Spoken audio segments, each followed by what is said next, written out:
Question, qu'est-ce que le Seigneur veut me dire? Quel est l'objectif? À travers tous ces enseignements, qu'est-ce que Dieu veut montrer à son assemblée? Quelle direction le Seigneur veut imprimer à son assemblée? Je suis arrivé à la conclusion que le Seigneur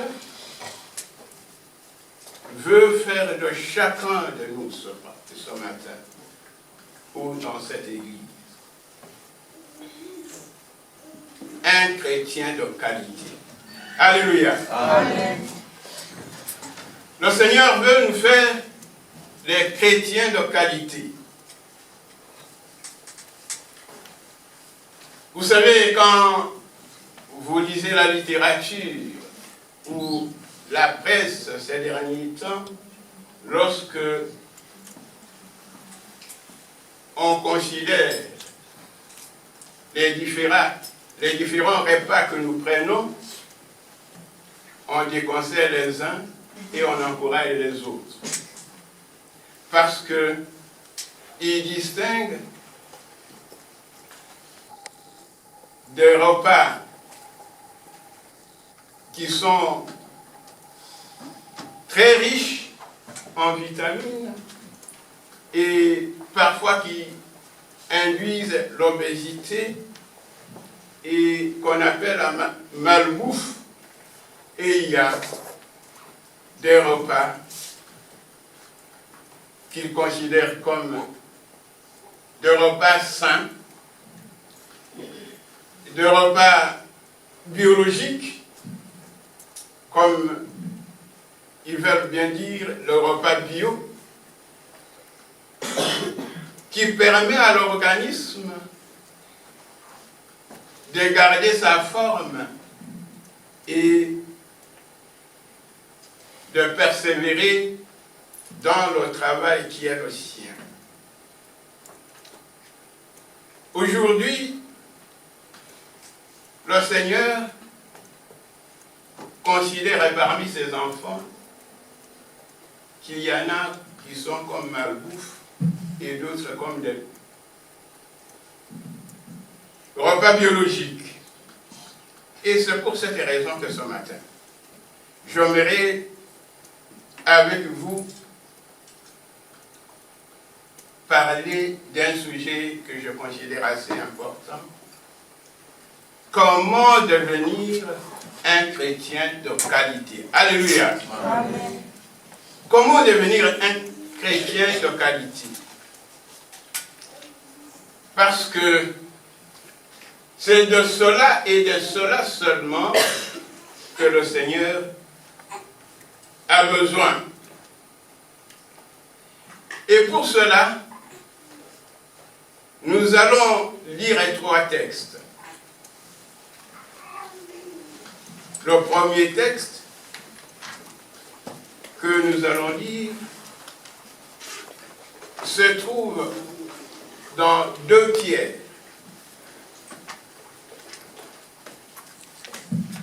Le texte est de 2 Pierre au chapitre 2.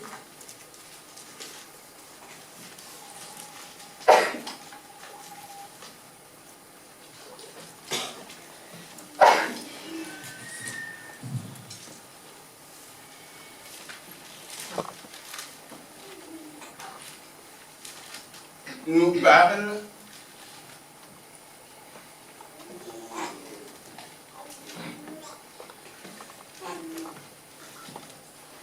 de Pierre au premier chapitre plutôt.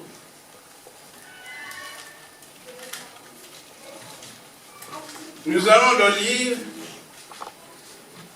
à partir du verset 5.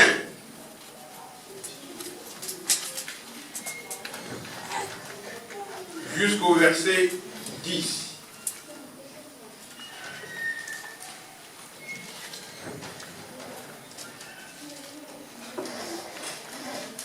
Pour cette raison, mettez tous vos efforts pour ajouter à votre foi la force et le caractère, à la force et le caractère, la connaissance, à la connaissance, la maîtrise de soi, à la maîtrise de soi, l'endurance dans l'épreuve, à l'endurance dans l'épreuve, l'attachement à Dieu, à cet attachement, l'affection fraternelle, et à l'affection fraternelle, l'amour. Car si vous possédez ces qualités, et si elles grandissent sans cesse en vous, elles vous rendront actifs et vous permettront de connaître toujours mieux notre Seigneur Jésus-Christ. Car celui à qui elle ment est comme un aveugle. Il ne voit pas clair. Il a oublié qu'il a été purifié de ses péchés antérieurs. C'est pourquoi, frère, puisque Dieu vous a appelé et choisi, redouble d'efforts pour éprouver dans toute leur force les effets de cet appel et de ce choix. Car si vous agissez ainsi, vous ne tomberez jamais. Ainsi, vous seront grandes ouvertes les portes du royaume éternel de notre Seigneur et Sauveur Jésus-Christ. Amen. Amen. Tel est notre premier texte. Le second texte se trouve dans Jérémie.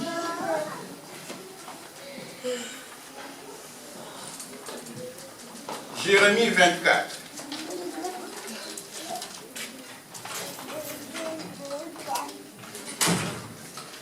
Nous lirons ici aussi les 10 premiers versets.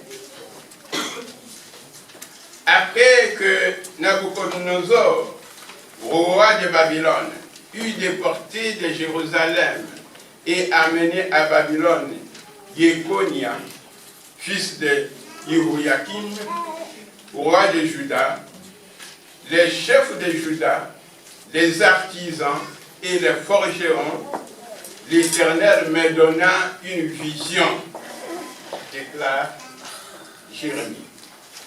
2 paniers de figues étaient posés devant le temple de l'Éternel. L'un de ces paniers contenait des figues d'excellente qualité, comme le sont celles de la première récolte. L'autre, des figues de très mauvaise qualité, si mauvaises qu'on ne pouvait les manger. Et l'Éternel me demanda, « Que vois-tu, Jérémie ?» Je répondis, « Des figues. Les unes sont excellentes et les autres très mauvaises, si mauvaises qu'on ne peut les manger. » Alors, l'Éternel m'adressa la parole en ces termes. « Voici ce que je déclare. Je considère les exilés de Juda que j'ai déportés de ces lieux-ci au pays de Chaldéens comme ces bonnes figues pour leur faire du bien.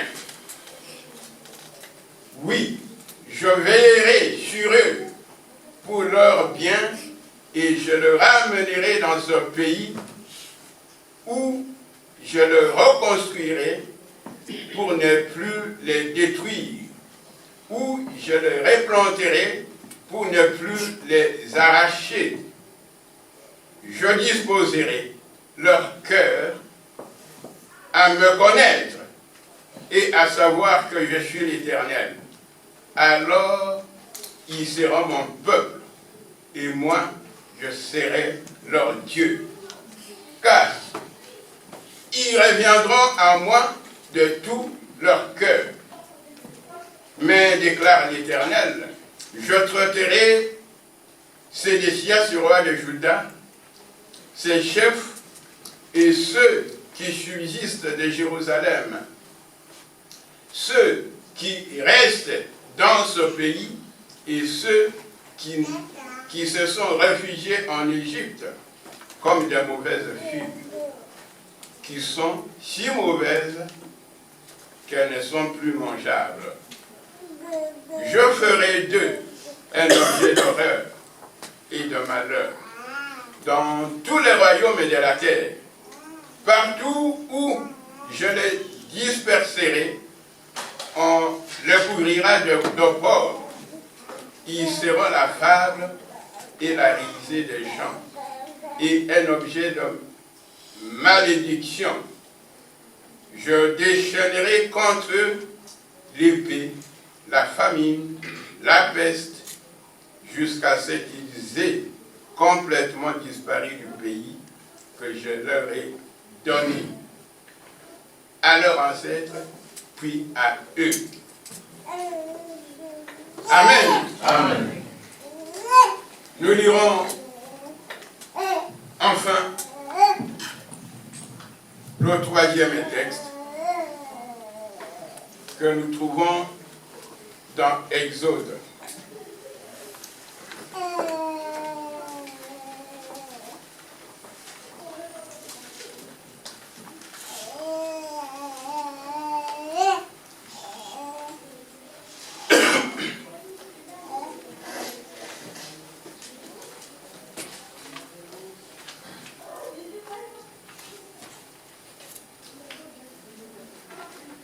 Nous lirons dans Exode au chapitre 10.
Ici, le Seigneur envoie Moïse pour porter son message à Pharaon. Je dirais tout simplement le premier verset. Va trouver Pharaon, car c'est moi qui ai fait qu'il s'entête, ainsi que ses hauts fonctionnaires, afin d'accomplir mes signes miraculeux au milieu d'eux. Amen. Amen. Mes bien-aimés, c'est quoi un chrétien de qualité? Nous commencerons d'abord par cela, parce que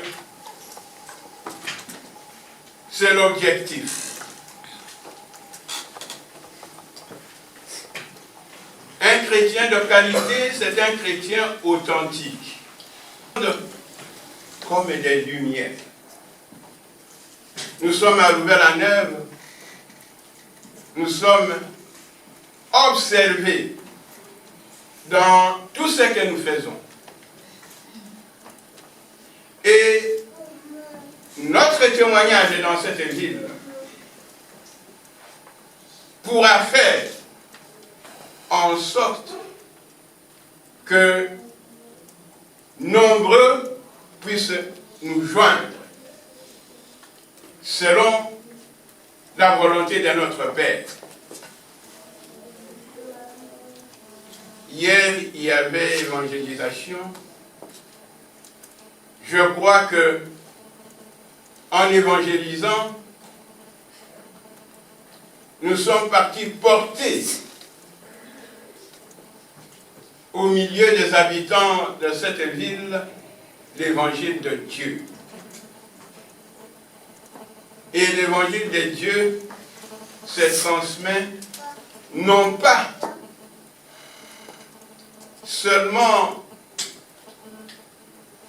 dans la proclamation, mais surtout dans le comportement.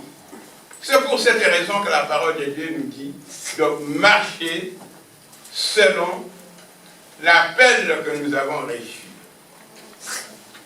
Marcher, c'est ici synonyme de se comporter, de se conduire. Et nous avons cette obligation de nous comporter, de nous conduire selon la volonté de notre Père. La vie d'un chrétien, c'est une vie à 3 piliers. L'engagement, la détermination et la foi. L'engagement.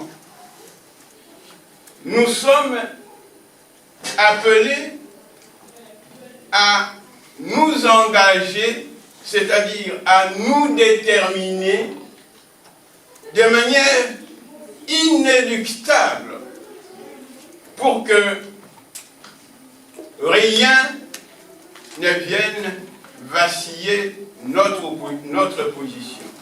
Ça, c'est l'engagement que nous avons pris, suivre Jésus-Christ. Et rien ne pourra venir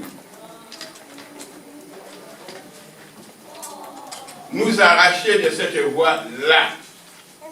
Détermination. Quand on est déterminé, on regarde l'objectif qu'on est en train de poursuivre. Et nous savons que l'objectif de chaque chrétien, c'est de nous retrouver un jour face à face avec Jésus-Christ en le ressemblant. Et ça, c'est un objectif qui nous détermine à rester fermes dans notre position, à ne pas abandonner ce que nous faisons, à ne pas chercher d'autres voies, quelles que soient les conditions dans lesquelles nous nous trouvons. Enfin, la foi. La foi est cette confiance que nous avons en celui en qui nous avons cru. La foi nous permet d'avoir ce qui n'est pas visible, nous permet de saisir ce que ceux qui ne croient pas ne saisissent pas. Et nous voulons rester dans cette foi parce qu'elle nous procure l'espérance. Voilà les 3 piliers: l'engagement, la détermination, la foi. Et nous voulons aujourd'hui, pour être un chrétien de qualité, au-delà de ce que le Seigneur nous donne, C'est-à-dire, au-delà de ce que le Seigneur a déjà fait pour nous, il nous a donné la foi. C'est un don par grâce. Il nous a donné la vie au prix d'un grand sacrifice. Le sacrifice de son Fils Jésus-Christ.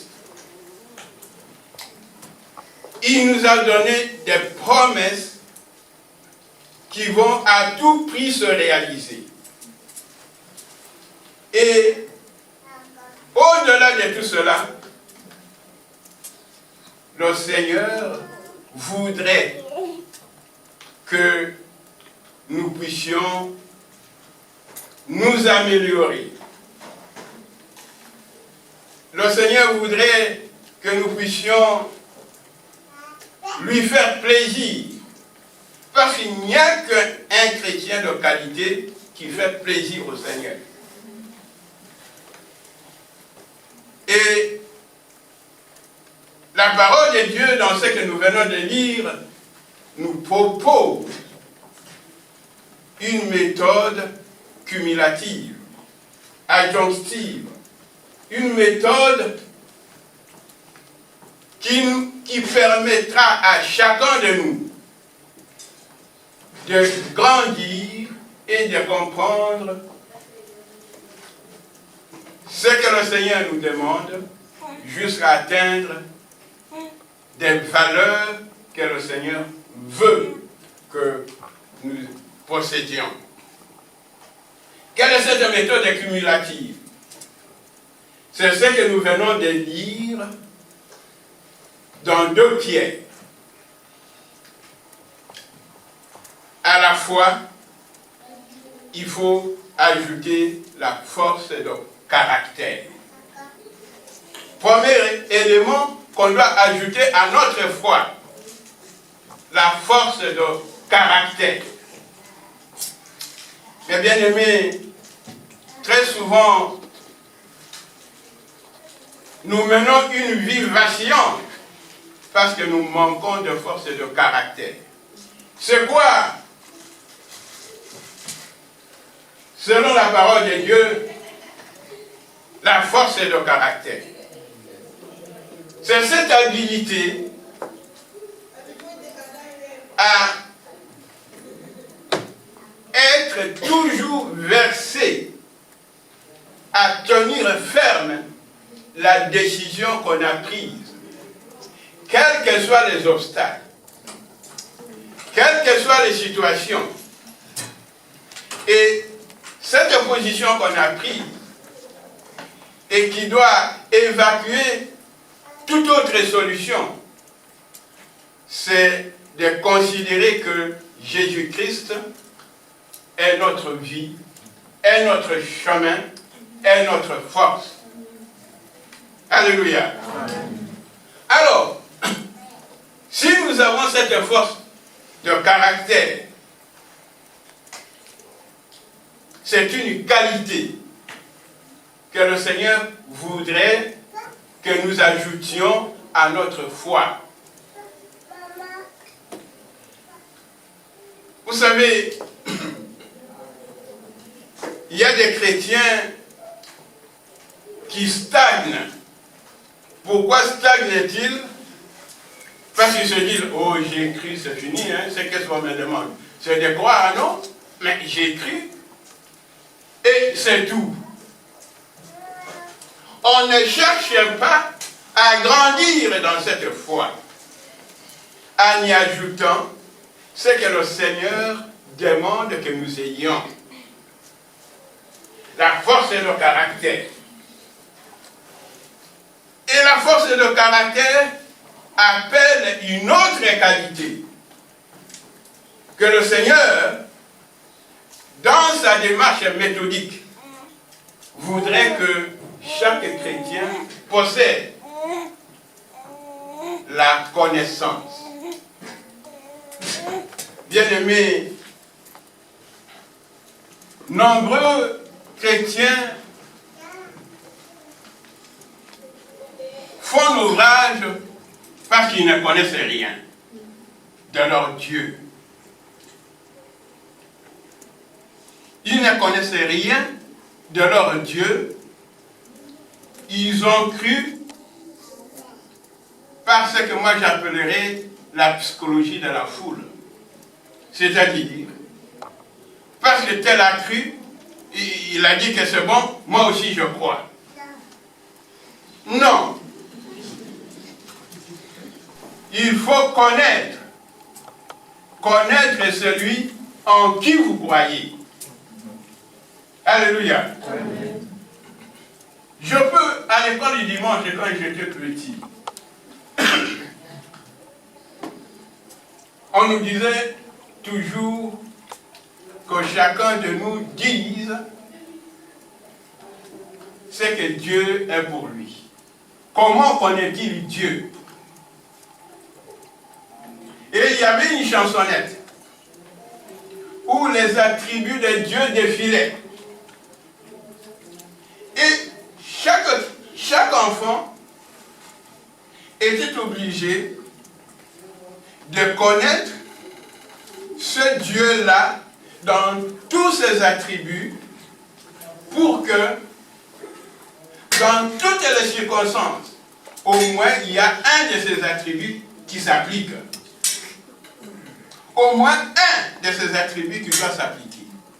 Si vous dites, mon Dieu, c'est ma vie, c'est très bien. L'autre pourra dire, mon Dieu, c'est mon sauveur, c'est très bien. L'autre pourra dire, mon Dieu, c'est ma porte. L'autre dira, mon Dieu, c'est mon chemin. L'autre, autant d'attributs de Dieu qui s'appliquent dans chaque circonstance de notre vie, si nous savons en apprécier le sens et la détermination. Que le monde, que tout ce qui nous entoure est l'œuvre de sa main. Mes frères et sœurs, connaître Dieu, c'est quelque chose de très important. Et se connaître soi-même à travers ce Dieu, c'est vouloir s'attacher à ce Dieu-là. Si on ne s'attache pas à ce Dieu-là, on est dans l'égarement. Voilà, on nous dit, deuxième élément que nous devons connaître, deuxième qualité que nous devons avoir, c'est la connaissance de notre Dieu. Quand on a la connaissance de Dieu, on est assis sur un fondement très solide. Mes bien-aimés, troisième pilier, ou troisième qualité que la parole de Dieu nous demande d'avoir, c'est la maîtrise de soi. La maîtrise de soi. Hein? Très souvent, les psychologues disent que la maîtrise de soi est l'inhibition de l'émotivité. C'est-à-dire, la maîtrise de soi, c'est quelque chose qui rend caduque toutes les émotions, qui rend nul tout ce qui est flottant autour de soi. Quand on a la maîtrise de soi, qui est, comme vous le constatez dans tout ce que nous sommes en train de dire, le fruit de l'Esprit de Dieu. La maîtrise de soi nous permet de maîtriser notre environnement, au besoin même de le dominer, au point qu'aucune influence négative de cet environnement ne puisse nous faire déraper de notre position. Ni la peur,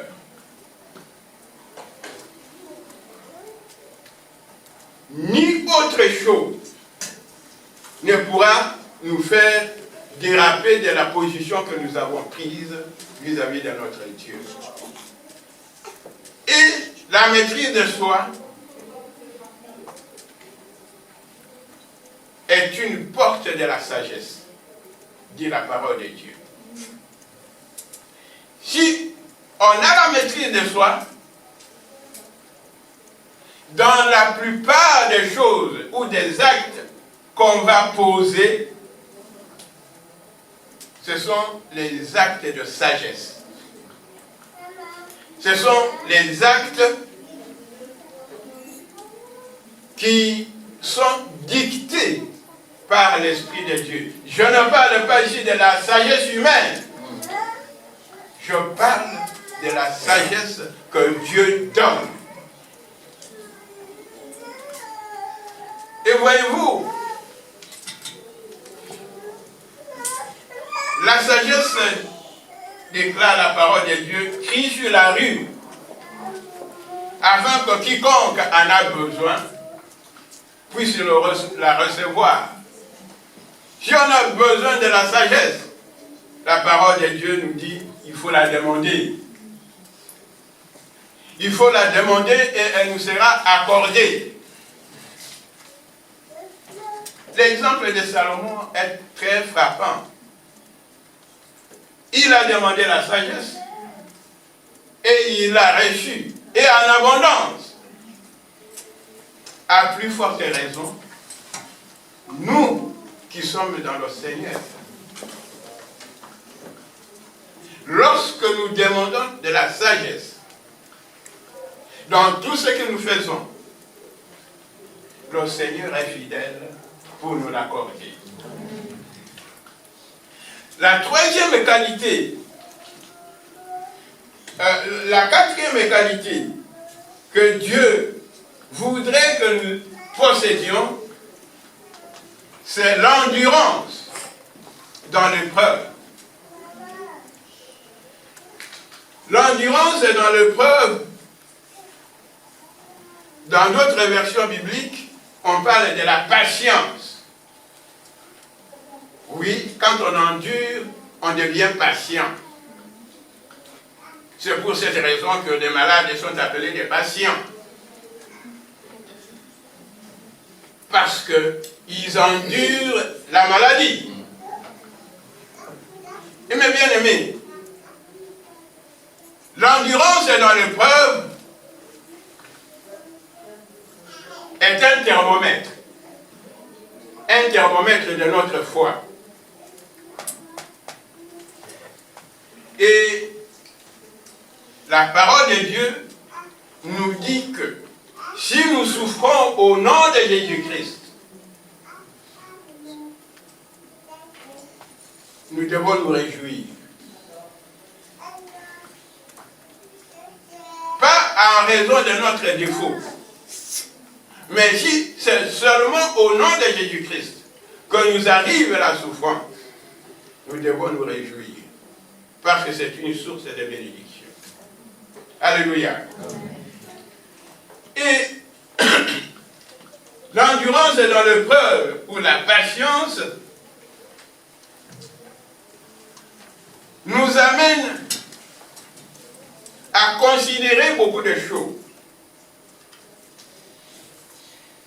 Parce que la souffrance est là pour nous émonder.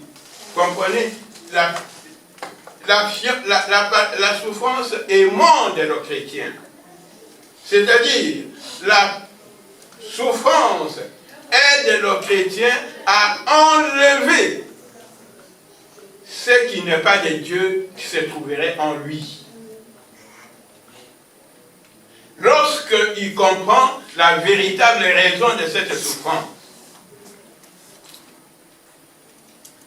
Cette qualité que Dieu nous donne nous permet de considérer que les épreuves sont là pour nous donner une tonicité, nous donner une force, nous purifier. Aujourd'hui encore, cette endurance dans l'épreuve est souvent l'objet de défection des chrétiens de leur foi. Les chrétiens, il y a un frère, un jour,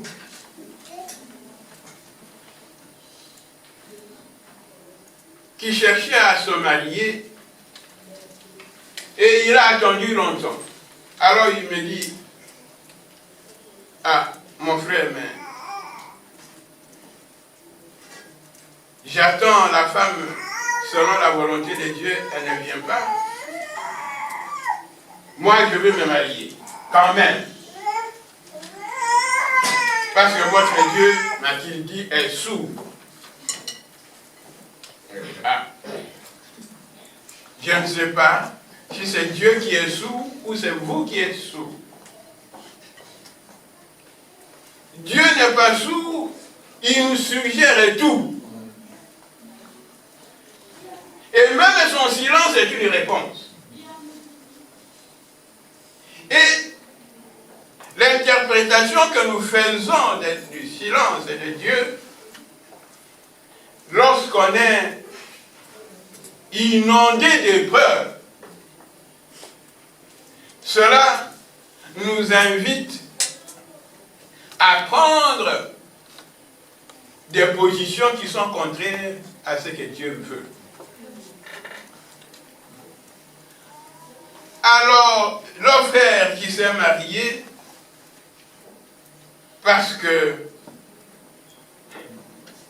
la jeune dame lui plaisait, s'est trouvé au bout de 6 mois seulement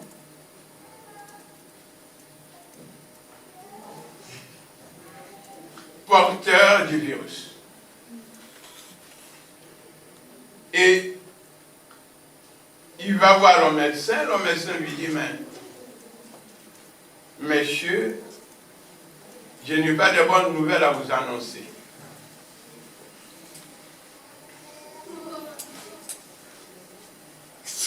Et ce jour-là, on était dans un séminaire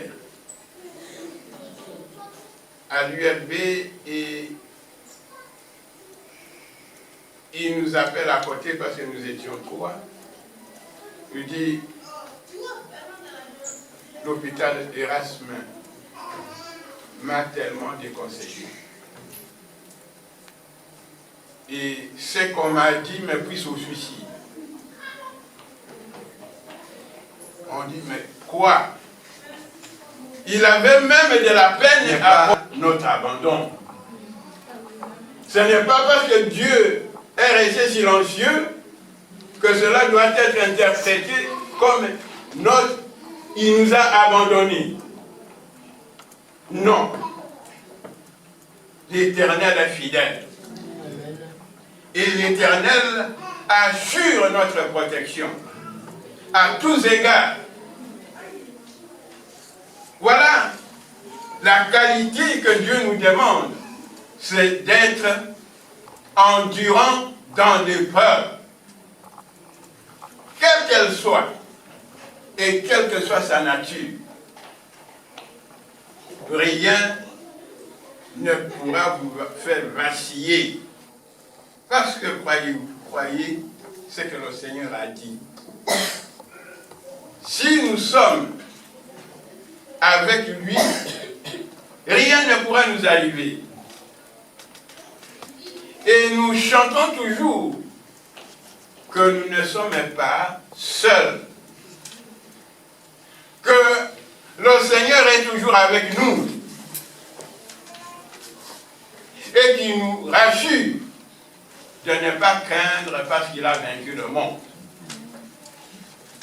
Et s'il a vaincu le monde, cette victoire, il nous l'a accordée. Frères et sœurs, ne vous considérez jamais isolés. Considérez-vous toujours au minimum que dans votre personne, il y a deux personnes. Il y a Jésus-Christ et il y a vous-même. Cinquième qualité que le Seigneur voudrait que chaque chrétien possède, c'est l'attachement à Dieu. L'attachement à Dieu. L'expression attachement à Dieu est souvent rendue par un terme technique, la piété. Ce qu'on appelle la piété, c'est l'attachement à Dieu.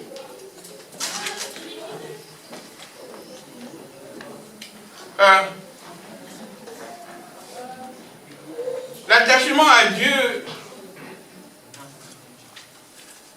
s'acquiert par l'obéissance. L'attachement à Dieu s'acquiert par la pratique de la parole de Dieu. L'attachement à Dieu s'acquiert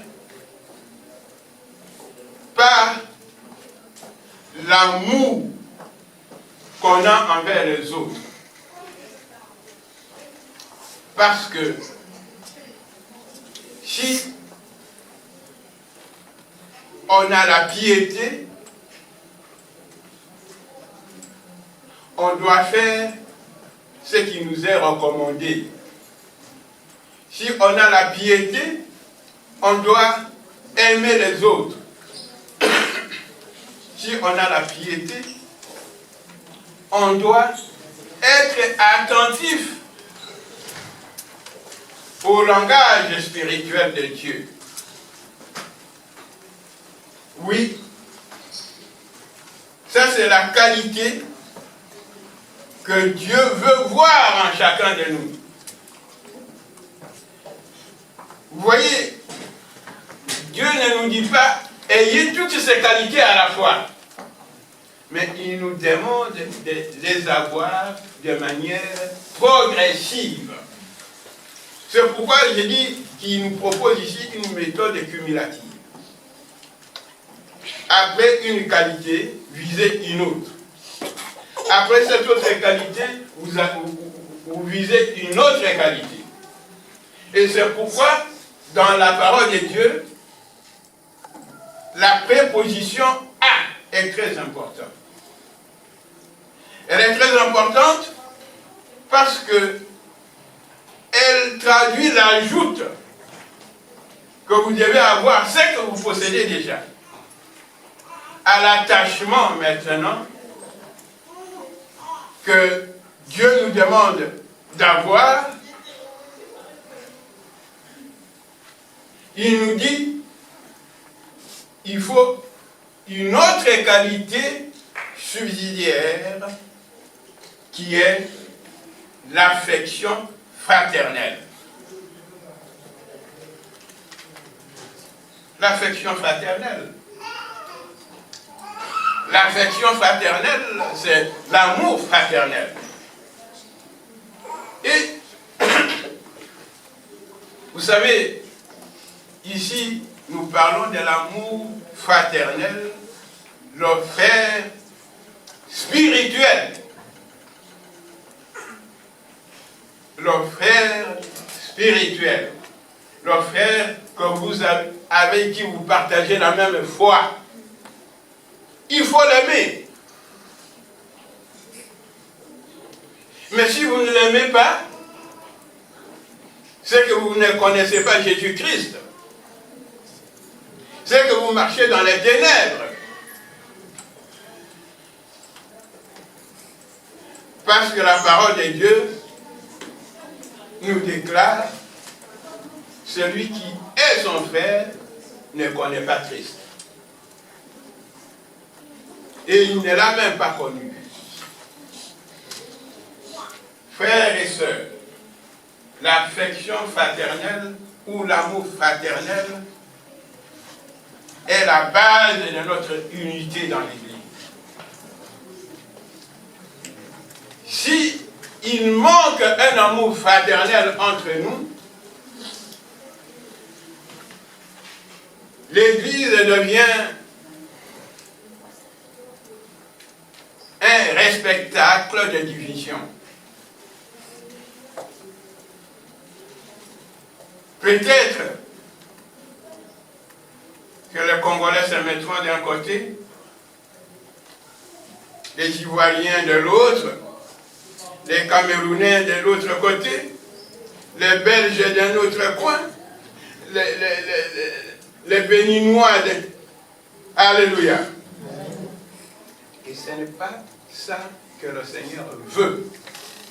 Ce que le Seigneur veut, c'est que le Camerounais prenne le Congolais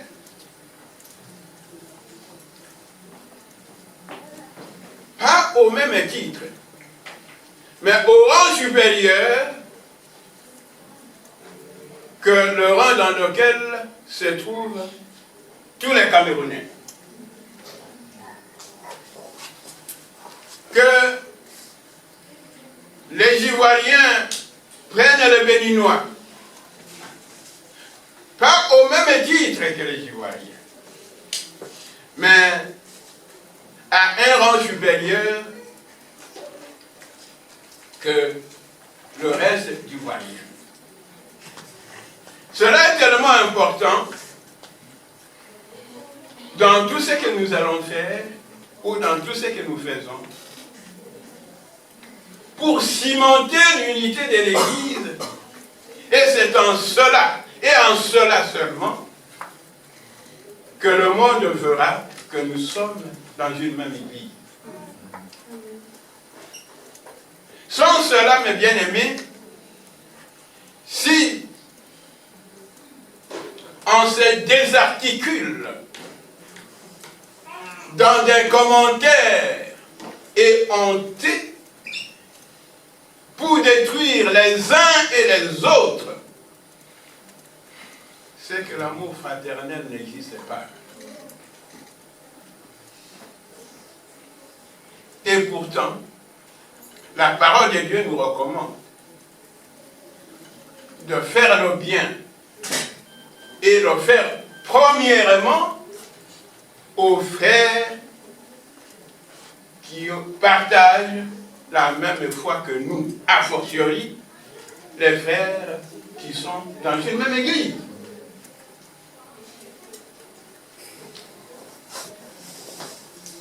L'amour fraternel, on l'a tant prêché. C'est cet élément visible, très visible. Quand quelqu'un arrive la première fois dans une église, ce qui saute à l'œil, c'est de voir comment les membres de cette église se comportent les uns envers les autres. Et si il voit qu'il y a un dysfonctionnement de l'amour fraternel, et s'il est suffisamment informé sur cette qualité, il va en sortir découragé et ne reviendra plus jamais. Mes frères et sœurs, l'amour fraternel doit imprimer notre vie quotidienne au sein d'une église. Les visites ne doivent pas être ciblées en fonction de la race, en fonction des rangs sociaux, en fonction des nationalités, en fonction des continents, mais en fonction de la foi en Christ. Au point que, si cela s'établit correctement, votre témoignage, notre témoignage dans cette ville, sera l'expression de notre foi contagieuse. Vous savez, il faut qu'un tout chrétien ait une foi contagieuse. Si vous n'avez pas une foi contagieuse, posez-vous la question. Si vous n'avez pas une foi qui contamine les autres et les attire vers vous, posez-vous la question. Mes frères et sœurs, à l'amour fraternel, il faut maintenant ajouter l'amour tout court, dit la parole de Dieu. La charité. En fait, l'amour fraternel est une section de la charité.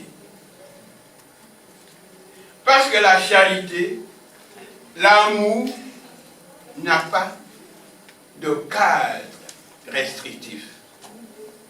L'amour est un cadre plus général.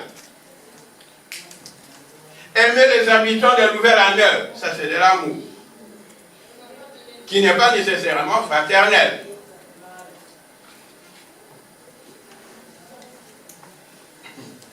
La drague, c'est l'amour. Alléluia. Mais à ne pas confondre avec ce que le Seigneur nous demande.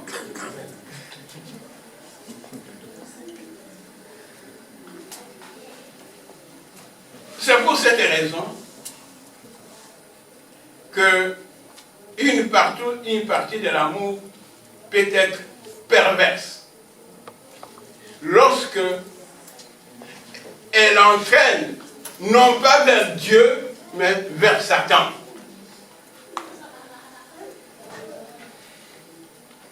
Oui, c'est l'élément clé, la qualité.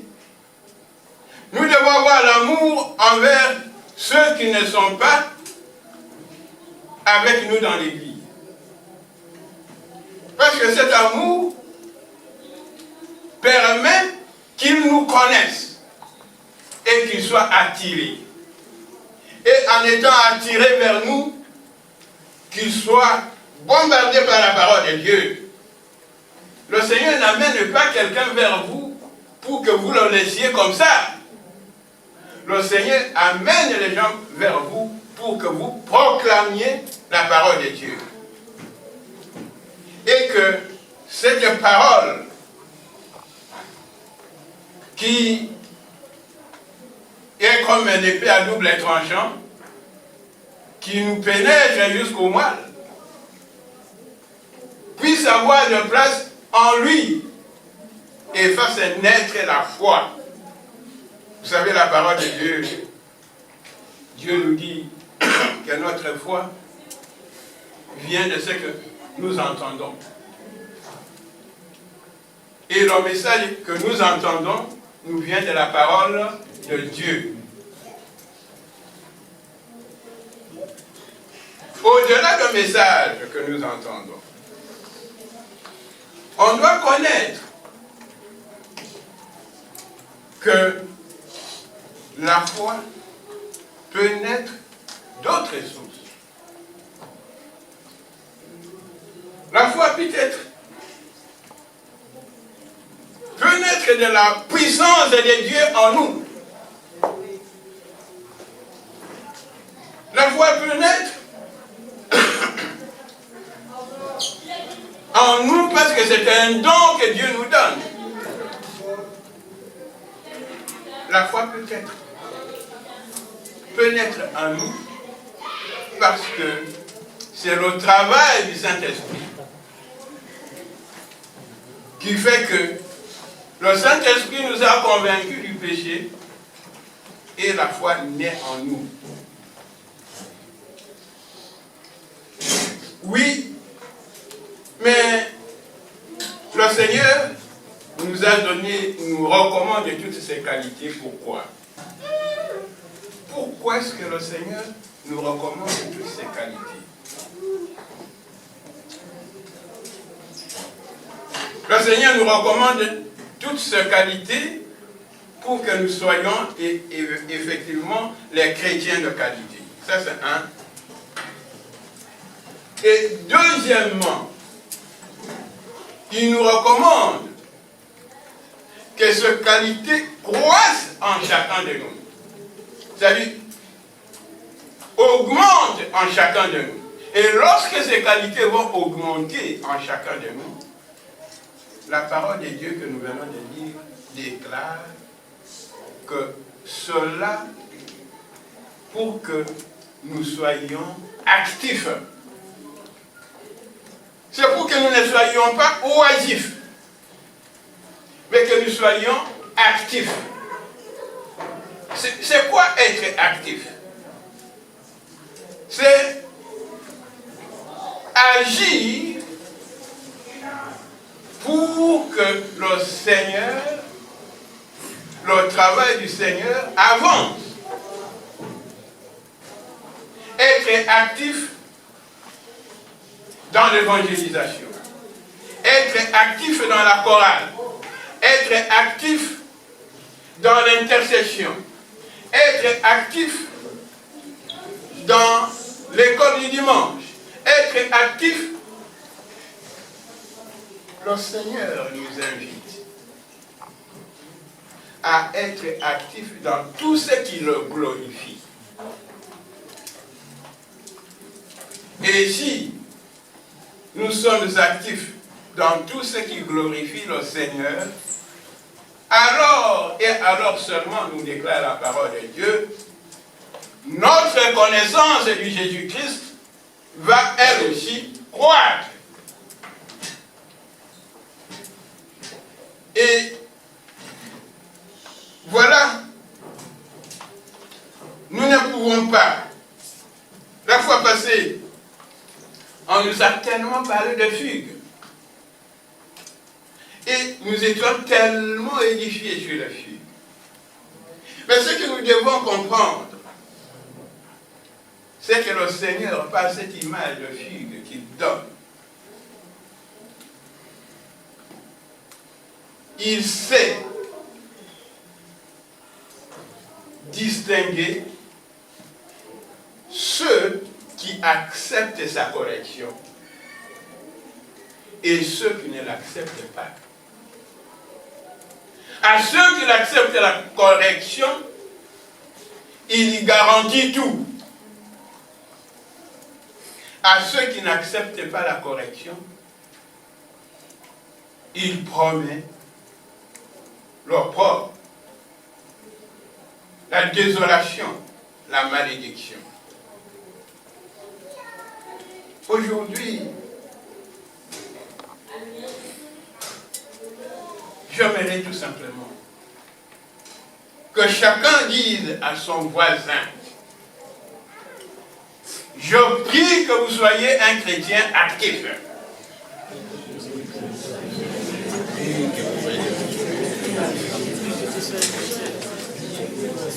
Oui, on prie que chacun de nous soit un chrétien actif. Et un chrétien actif implique un chrétien de qualité. Amen. Mes frères et sœurs, il est grand temps dans notre Église de ne pas demeurer dans notre pourriture, si pourriture il y a. Acceptons la correction que le Seigneur nous apporte. Recherchons les différentes qualités qu'il nous recommande.